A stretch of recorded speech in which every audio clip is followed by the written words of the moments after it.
Salut les égarés, c'est Alken des joueurs du Dédale.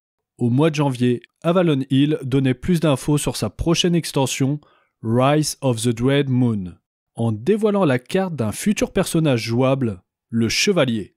On en avait parlé plus en détail dans une vidéo.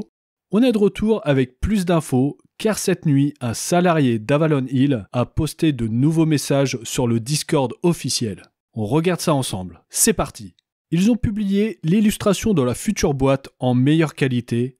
Franchement, elle claque. Regardons ça de plus près. La première chose que l'on voit, c'est le chevalier gardien entouré de nos 4 héros. Ils affrontent divers ennemis qui les attaquent de toutes parts. Des personnages portant des capuches qui me font penser à des sorciers, des elfes, certains en armure lourde, d'autres qui font penser aux guerriers elfes du mage du miroir. Des fantômes ou banshees attaquent également nos héros. On remarque que l'héroïne elfe combat l'un de ses compatriotes. Et le chevalier attaque un guerrier que nous connaissons bien et qui est sans doute le grand méchant de cette extension. Cette bataille se déroule sous un orage et devant une forteresse que nous apercevons en arrière-plan et qui n'augure rien de bon pour nos héros.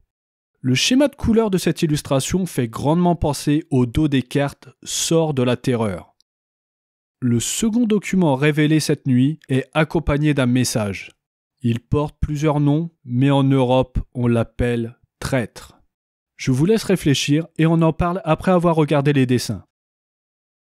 Plusieurs ébauches de ce personnage nous sont présentées avec différentes couleurs, ainsi que les recherches pour le motif du bouclier qui représente un cheval.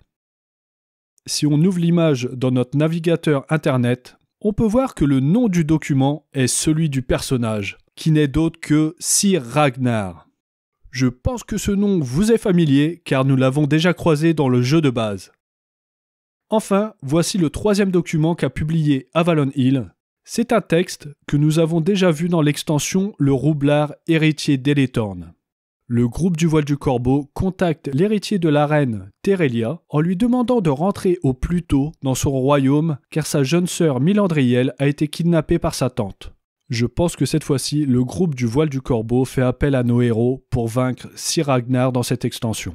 Vivement sa sortie, mais d'ici là, prenez garde Dédale.